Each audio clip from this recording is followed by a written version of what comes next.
नमस्कार दोस्तों। अभी जो एक राजनीतिक घटनाक्रम नॉर्थ ईस्ट में हुआ, इस पर बात कुछ ज़्यादा नहीं हो पाई। मुझे भी समय नहीं मिला और मैंने देखा कि नेशनल मीडिया ने भी इस पर ज़्यादा दिलचस्पी नहीं दिखाई।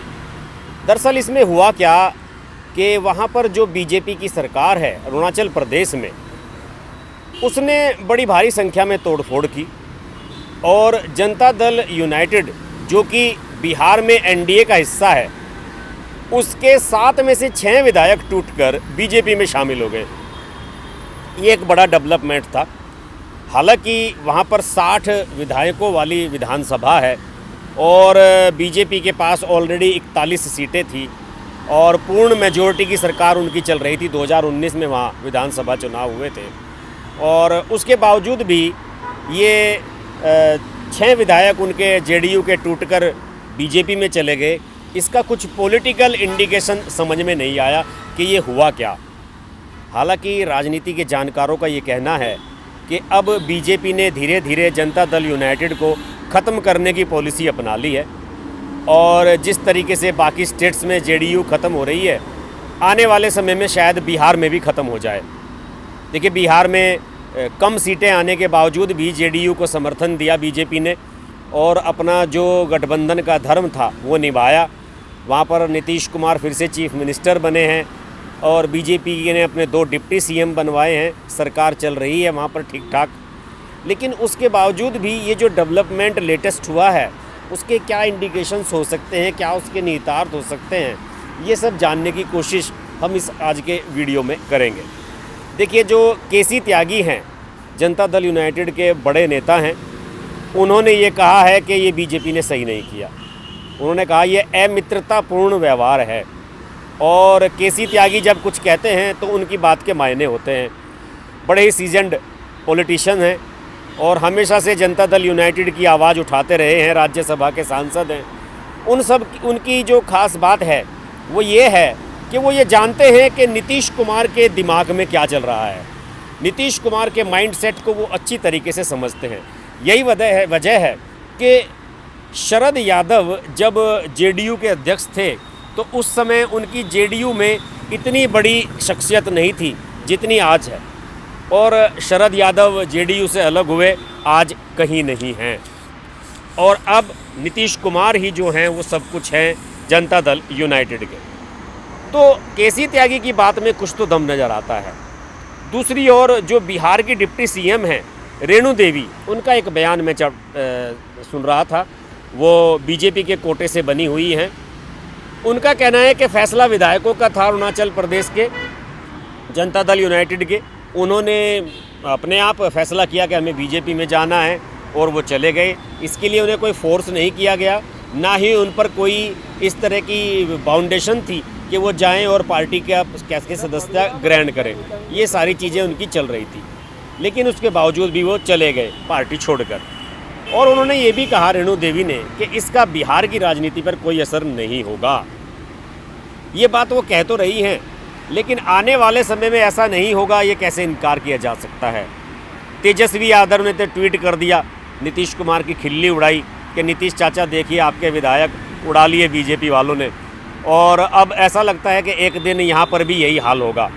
चीफ मिनिस्टर नीतीश कुमार को किस तरीके से डिमोरलाइज किया जा सकता है, इस बात पर भी बीजेपी फोकस कर सकती है, ऐसा मानना है बीजेपी एनडीए के विरोधियों का।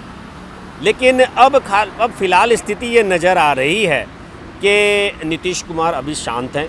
उन्होंने इस पर ज़्यादा रिएक्ट नहीं किया है और उनका मानना है कि चलिए विधायक चले गए तो चले जाएं, ये उनकी मर्जी है। वैसे भी वहाँ पर कोई दल बदल विधेयक वाला कानून तो लागू होता नहीं है और 7 में से 6 विधायक जब चले जाते हैं तो अपने आप में ही पूरी तरह टूट फूट हो जाती है। अब ये समझ में नहीं आया कि ये जो विधायक गए हैं ये किस लालच में गए हैं। बीजेपी की सरकार वहाँ पूर्ण बहुमत के साथ चल रही है, उसे किसी के समर्थन की ज़रूरत नहीं है। सरकार में टूट फूट की कोई आशंका नहीं है। 4-5 साल का पूरा कार्यकाल बचा हुआ है। ऐसी स्थिति में उन्हें इनकी लोगों की ज़रूरत ही नहीं थी, तो फिर वो गए तो क्यों हैं। जिन लोगों में बीजेपी ज्वाइन की है 26 दिसंबर को, उनके नाम हैं तलेम तबो, जिक्के ताको, हयेंग मंगफी, दोरजी वांगड़े खरमो, डोंगरू सियोंजू और कोंगोंग ताकू, इन 6 लोगों ने पार्टी ज्वाइन की है बीजेपी अरुणाचल प्रदेश में। अब इसके अलावा एक एमएलए और हैं जो पीपुल्स पार्टी ऑफ अरुणाचल है, पीपीए, उसके भी उन्होंने भी बीजेपी ज्वाइन की है। यानी कि अब बीजेपी के पास 41, 6 जेडीयू के और एक पीपीए का, यानी कि 48 विधायक हो गए हैं। 60 विधायकों वाली अरुणाचल प्रदेश विधानसभा में उनके पास 48 विधायक हो गए हैं। इससे भारी बहुमत और क्या चाहिए। वैसे नीतीश कुमार के बारे में बताऊं, नीतीश कुमार बहुत ही कनिंग आदमी है और छोटी छोटी बातों को ध्यान रखते हैं, भूलते नहीं हैं, इसलिए इतने लंबे समय से राजनीति कर रहे हैं। आपको याद होगा कि 2012 में वो एनडीए का हिस्सा थे, बीजेपी के साथ थे, और बीजेपी ने पीए संगमा को बनाया था राष्ट्रपति का प्रत्याशी, और यूपीए की तरफ से प्रणब मुखर्जी थे। उन्होंने प्रणब मुखर्जी को प्रायोरिटी दी थी और बीजेपी की परवाह नहीं करी थी। कहा था कि प्रणब मुखर्जी सही कैंडिडेट हैं, और एनडीए की लाइन से अलग चले गए थे। इसके अलावा 2015 में जब वो महागठबंधन में सरकार चला रहे थे, कांग्रेस और लालू की पार्टी के साथ मिलकर बिहार में, जब वो चीफ मिनिस्टर थे 2015 में, उस समय उन्होंने कई मुद्दों पर मोदी का समर्थन कर दिया था। नोटबंदी को उन्होंने तार्किक रूप से सही ठहराया था। जीएसटी के बारे में उनका मानना था कि ये बिल्कुल सही है। इसके अलावा सर्जिकल स्ट्राइक जो की गई थी पाकिस्तान पर, उसको भी उन्होंने समर्थन दिया था। तो कई मुद्दों पे नीतीश कुमार की राय अपनी अलग होती है। वो किस गठबंधन में हैं, किसके साथ सहयोगी हैं, किसके साथ उनका पुराना संबंध है, किसके साथ वो जा सकते हैं, इन सब बातों की वो परवाह नहीं करते और कई बार दिल की करते हैं। देखिए, अभी तो बिहार में सरकार चली है, शुरुआत हुई है। अगर बीजेपी बिहार में भी वैसा ही करने की कोशिश करेगी, जेडीयू में तोड़फोड़ या फिर जेडीयू को कमज़ोर करने की कोई चाल चलेगी, तो नीतीश कुमार उसमें अपना रंग दिखाने से बाज नहीं आएंगे, ये मेरा मानना है। फ़िलहाल तो यही हुआ है कि अरुणाचल प्रदेश में बीजेपी के पाले में चले गए हैं जनता दल यूनाइटेड के 6 एमएलए, वहाँ उनके 7 एमएलए थे। 60 विधायकों वाली विधानसभा में पहले से ही 41 विधायक हैं बीजेपी के पास। उसके अलावा उन पर 6 ये चले गए, एक पीपीए का आ गया, 7 विधायक और आ गए, 48 का उनके पास क्लियर मैंडेट हो गया। पता नहीं बीजेपी नॉर्थ ईस्ट को लेकर इतना सिंसियर क्यों है।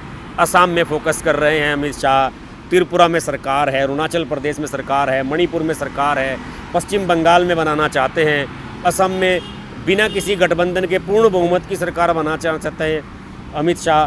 मुझे लगता है कि नॉर्थ ईस्ट को लेकर बीजेपी स्पेशली फोकस कर रही है। इस पर हम नज़र बनाए रखेंगे। आप देखते रहिए हर्ष की बात लाइव। नमस्कार। अगर आपको हमारी वीडियो पसंद आई तो वीडियो को लाइक करें, चैनल को सब्सक्राइब करें और नोटिफिकेशंस के लिए बेल आइकन को प्रेस करें।